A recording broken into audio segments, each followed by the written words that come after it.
Assalamualaikum warahmatullahi wabarakatuh. Perkenalkan, nama saya Bagus Bang Sadiwo dari kelas manajemen 23G. Di sini saya akan menjelaskan sebuah materi atau tugas dari sistem informasi manajemen dengan judul evaluasi software. Nah, di sini saya akan menjelaskan evaluasi software tentang Microsoft Studio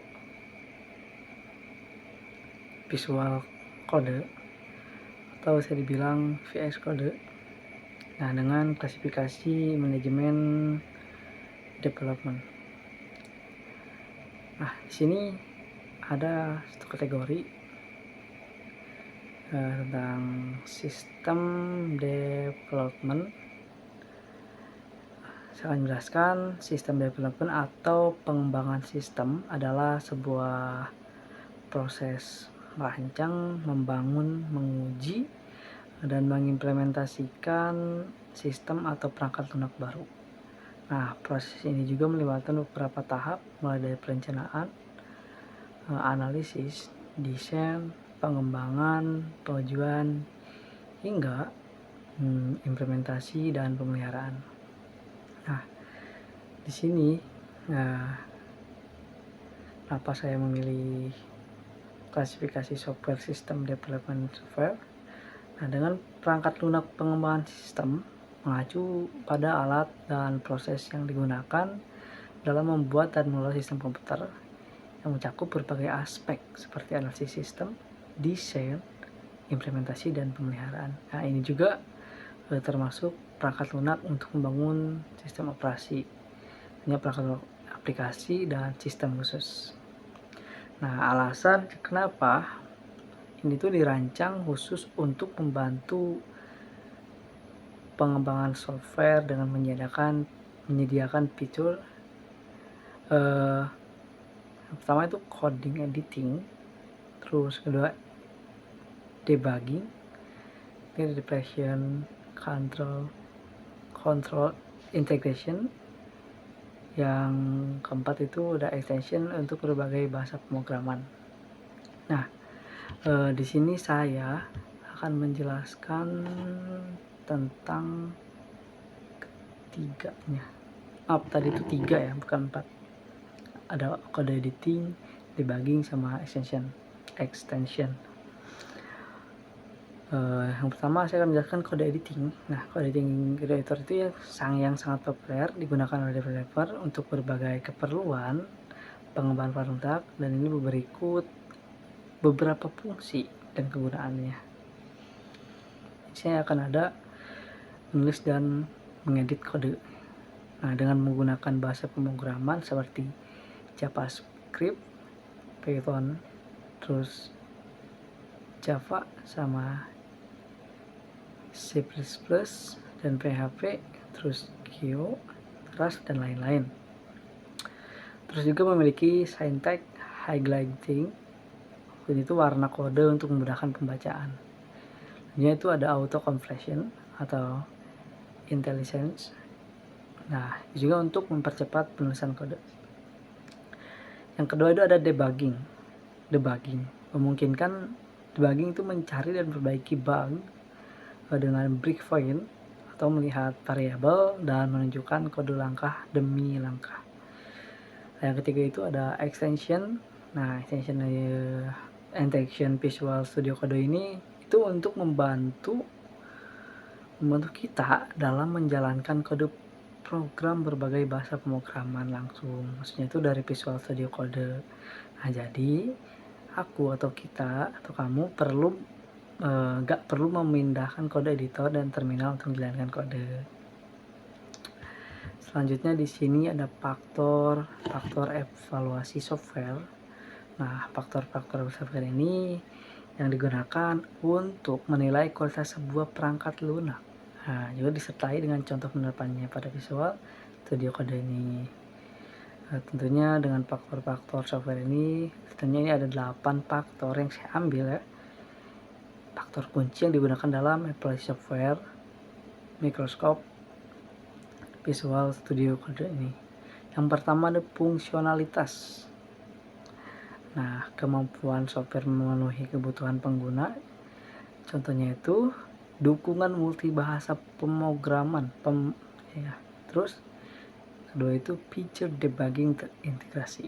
Tentunya ini tidak memiliki feature desain UI drag and drop.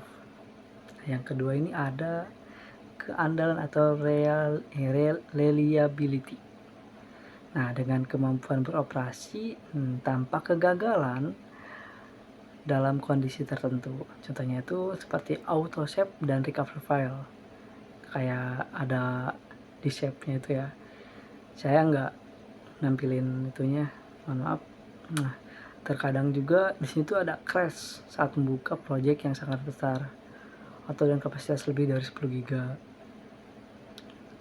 Yang ketiga itu ada usabilitas atau usability. Nah, dengan ini kemudahan pengguna dan pembelajaran. Contohnya itu alternatif muka, intuitif, dengan comment palette. Nah, kurva belajar untuk feature advanced atau test automation. Yang keempat ini ada efficiency. Nah, itu mengoptimalisasi resource system. Tentunya dengan RAM bisa rendah seperti 300 MB seperti PD kecil itu sangat mudah. Tentunya dengan performa menurun saat membuka 50 ribu itu juga sekaligus membludak. Yang kelima itu ada maintainability. Dengan ini kemudahan pemeliharaan dan pembaruan. Contohnya ini seperti update otomatis bulanan, terus kayak kode open source, kayak modifiable. Yang keenam itu ada portability. Kemampuan ini itu berjalan di berbagai platform. Contohnya itu tersedia di Windows, di macOS dan Linux. Nah, setting mesin itu antar perangkat. Jadi setiap settingnya itu antar perangkat dari antara Windows, Mac dan Linux ini. Nah, yang ketujuh itu ada compatibility. Nah, kemampuannya itu berintegrasi dengan sistem lain. Contohnya itu berintegrasi dengan Git, Docker, sama WSL.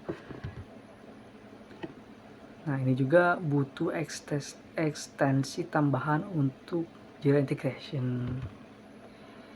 Yang kelima itu ada biaya atau cost ya. Total biaya pemilikan itu TCO. Contohnya itu dengan gratis dengan fitur lengkap. Nah, biaya tersembunyi untuk beberapa ekstensi premium, mungkin ada fitur-fitur lain yang mungkin lebih memuaskan dari ini. Nah, selanjutnya ini ada yang namanya analisis fungsional. Itu ada kelebihan sama kekurangannya. Nah, kelebihan dari Microsoft Visual Studio Code ini itu mendukung 100 atau lebih dari 100 bahasa pemrograman seperti kayak JavaScript sama Python sama Java atau dan lain-lain. Nah, terus ekosistem ekstensinya itu yang kaya gitu, bisa lebih dari 3000 extension. Bagus ini. Terus feature debuggingnya itu sangat terintegrasi. Terus Git integrationnya itu bantu dari bawaan. Itu juga kalau dari bawaan itu tidak ada yang mengotak-atik gitu. Nah, ini kekurangannya nih. Kekurangannya itu membutuhkan konfigurasi tambahan untuk beberapa bahasa. Bisa berat jika proyek besar. Tentunya dengan proyek besar mungkin ini sangat kewalahan. Kita udah sampai terakhir ya, udah sampai kesimpulan dari evaluasi Microsoft Visual Studio Code ini. Ini saya ada 5 kesimpulan, mungkin saya ingin menjelaskan ya. Yang pertama itu software sangat kompetitif. Nah, VS Code ini yang merupakan kode editor modern yang menggabungkan kekuatan feature profesional dengan aksesibilitas untuk pemula. Nah, ini bagus juga untuk pemula ini. Nah, Keunggulan utamanya itu terletak pada ada 3 ya. Saya di sini ambil 3. Dukungan luas untuk berbagai bahasa pemrograman. Tentunya yang tadi, extension tadi. Terus ekosistem ekstensi yang sangat kaya. Terus yang 3 itu ada integrasi hal pengembangan yang komprehensif.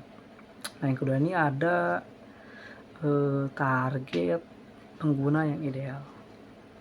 Software ini tentunya ini paling cocok untuk developer individual atau tim-tim kecil menengah.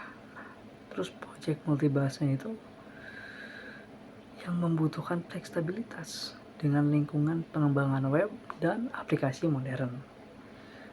Yang ketiga itu ada pertimbangan khusus. Nah, meskipun powerful, VS Code ini mungkin bukan pilihan terbaik untuk project enterprise skala yang sangat besar.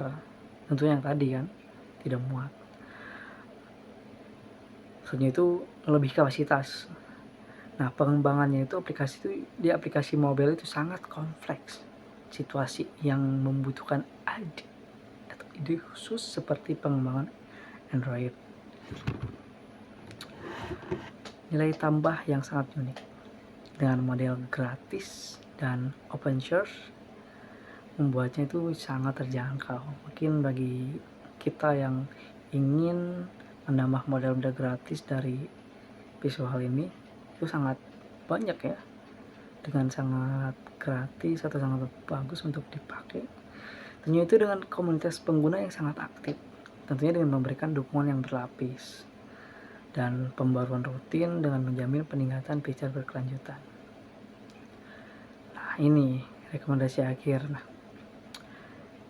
Visual Studio Code ini yang layak dipertimbangkan sebagai, maksudnya itu Visual Code ini layak sangat dipertimbangkan sebagai editor utama bagi sebagian besar developer, khususnya yang bekerja dalam lingkungan web dan cloud. Nah, untuk kasus khusus mungkin perlu dikombinasikan dengan tools yang lain atau lebih beralih ke ide yang lebih spesifik. Mungkin hanya itu. Mungkin ada beberapa tambahan yang lain, tapi saya menjelaskan seperti ini, atau bisa dibilang saya menjelaskan cukup yang saya ingin jelaskan seperti ini. Mungkin kekurangan sama kelebihannya saya mohon maaf. Mungkin ada salah kata atau pembicaraan yang kurang mengenakan, mohon maaf. Wabillahi taufik wal hidayah. Wassalamualaikum warahmatullahi wabarakatuh.